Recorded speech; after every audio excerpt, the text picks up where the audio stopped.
Hey guys, Lewie Allen here. Welcome to my video of how to make your rhythm guitar playing sound cooler. So in this video, I'm going to show you a few different chord shapes and a few different turnarounds, just to spice up your everyday chord progressions. Nothing too crazy, but just enough to kind of make things interesting and make you sound way cooler on guitar. Anyway, without further ado, let's jump in. So I'll go over a few of those changes that were in the little song at the beginning of the video. Now everything's based in C major or A minor, just to keep it real simple, so then you can kind of transpose the licks and fills into different keys for different songs and stuff. But yeah, I'm going to stay in C major, A minor, and I'm literally going between the two chords. I'm going between the C major 7 and the A minor, or A minor 7. So I'll break down each kind of fill that was in that little piece anyway at the beginning of the video. So I think the first one, when I changed, was between the C major 7, and then we went to like a diminished thing, which was like an A flat diminished. Now, I'm sure you guys know what a diminished is, but for those that don't, I'll just quickly explain. A diminished chord you can move up sort of every 3 frets, because I think there's only 3 different notes in the diminished scale. So they're all the same, they'll all work. So what I did was go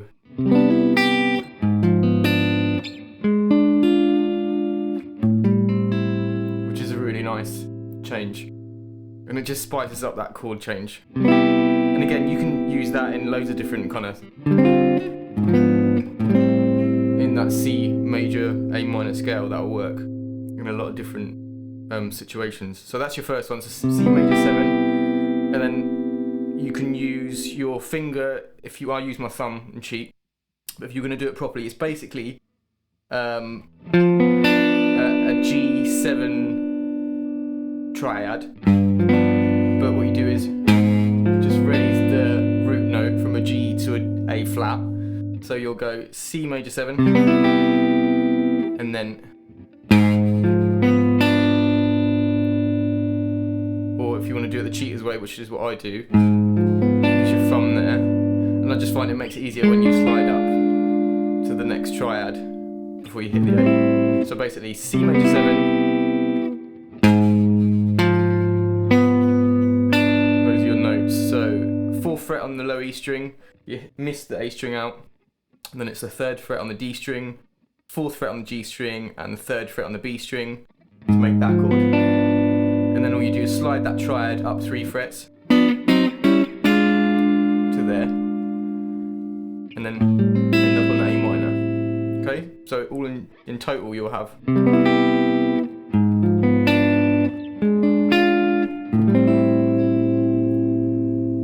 So that's the first one.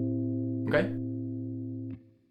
So the second passing chord that I used was a much simpler one, and you guys probably all know this one. It's the Hendrix chord, basically, which is this. So I went from a C major 7 to that, and then what I did is my little pinky finger, which is on the note of G, I move that back to an F, so we get this. We get that chord there. So I'll go from C major 7, Hendrix chord on E, and then to the A minor.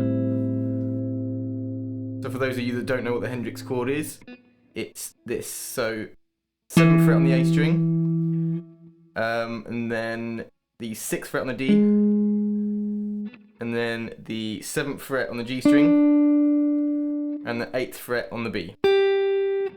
And then we move that 8th fret on the B string back to there. Okay, that one more time.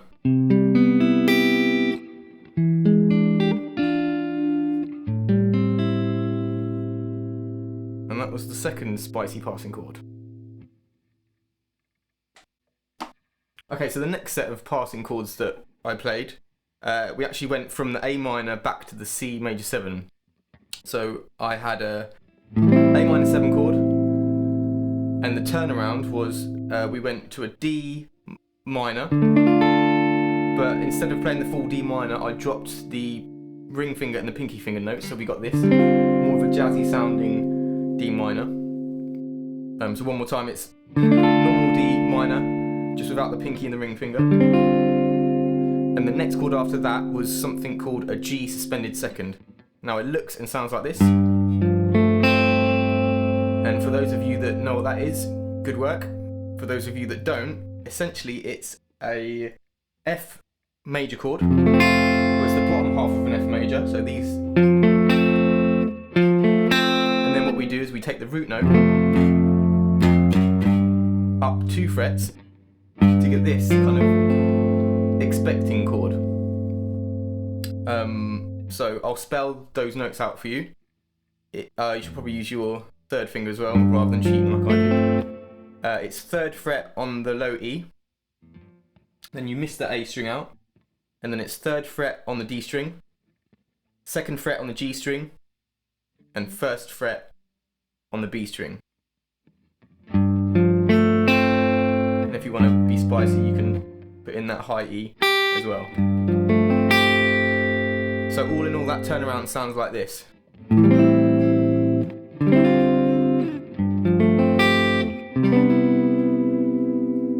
So it's a really nice way of getting from there to there.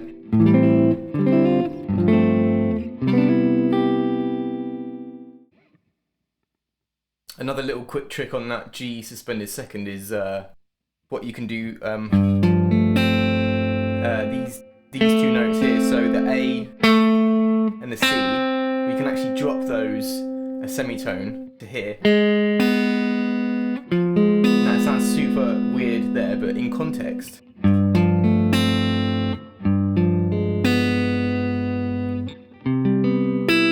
it sounds pretty cool. So in context, that will sound like this.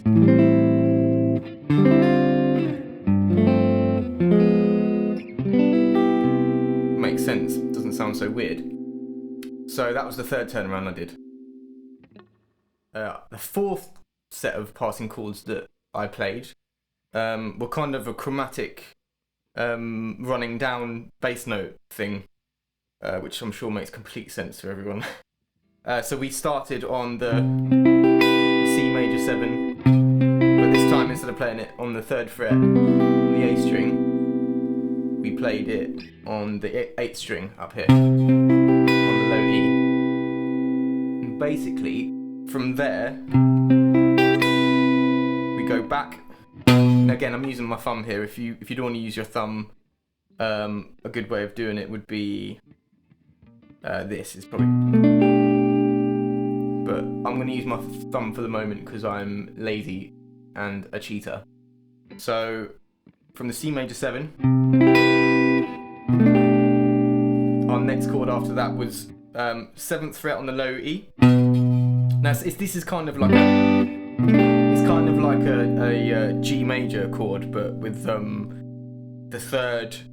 major 3rd as the root note, which for those of you that makes sense to, again, well done. For those of you that doesn't make any sense to, don't worry, because I don't really get it either. So we go from the C major 7 to 7th fret on the low E. Then we skip the A string again, as normal, because we hate it. Not really. And then it's the 7th fret on the D string, and 7th fret on the G string, and 8th fret on the B string. So that will sound like this, which I actually really like that chord. And the next chord in that sequence was this. Super jazzy sounding chord there. So with that we had our thumb on the 6th fret on the low E, and I had my 1st finger on the 6th fret on the D string, and then I had my middle finger on the 7th fret on the G string. So that's like a B flat 7 there. And then we had the 13th note, which was the 18th. It was the 8th fret on the B string, so we had this. And And then the final note is I just flattened my pinky finger there to get the 8th fret on the high E as well. Have this chord. And then for A minor. So we'd have C major 7, then to our nice B, and then our B flat 7 vibe, to the A minor. Okay? So one more time with that one.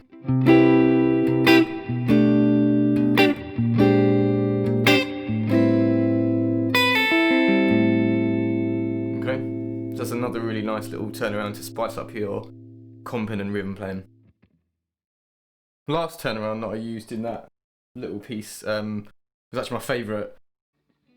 We came from a C major 7, and we went super high all the way up to the 14th fret for the first chord. Now this chord is a bit of it's quite clustery with the fingers. So what you want to do is start off with like a Hendrix chord. We're not going to play the Hendrix chord, but there's a few fingers in the same position. So we start with the Hendrix chord on the 14th fret with your second finger. For those of you who don't know what that is, it's 14th fret. So we missed the low E string. It's the 14th fret on the A string with our middle finger. And then it's the 13th fret on the D string with our index finger. So... and then it's the 14th fret on the G string with our ring finger. And then it's the 15th fret on the B string with our pinky. Now, from there, what you do is you take your index finger and you have to squeeze it all the way down on the high E on the 13th fret. Now, because of that, you miss out the D string, so you no longer play the D string, but so you'll have this chord. Okay? And what you do is you shuffle your index finger on the high E back 1 fret on the second swipe at the chord. So you go. Okay? So. And then the next chord you play, I cheat again with my thumb over the top. It actually makes this a lot easier, to be fair. So it's the 12th fret on the low E string. This is the chord we're going to go for. So it's basically an E7, but obviously missing the A string, which is a running theme in these chords, it seems. I tend to play it like this because you have to once again move the high note up a semitone. So it will be 12th fret on the low E, middle finger on the 12th fret on the D string, and then our ring finger will be on the 13th fret on the G string, and my index finger is on the 11th fret on the B string initially. And then what you do is on the second play of the chord, you move your index finger up 1 fret. Now I don't leave everything else in place. I don't leave any of the other fingers in place once I move that up because it's super tricky. So I tend to just go and just hit the single note. Okay, so all in all, you'll have this, and practice this slowly because again, accuracy. It's easy to get the wrong notes in this and for it to sound absolutely terrible. Bit like that. Okay, and then you'll end up on the A minor 7 chord on the 12th fret on the A string, which is a straight up A minor chord but without your pinky finger. So you get that 7 in there, minor 7. So again, it'll go. It does actually sound really cool when you get it right. So from the C major 7, you can play it here so you can see my hands.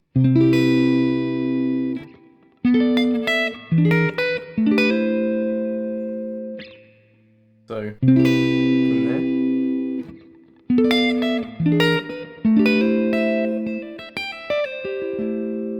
Okay, so I'll do that one more time for you.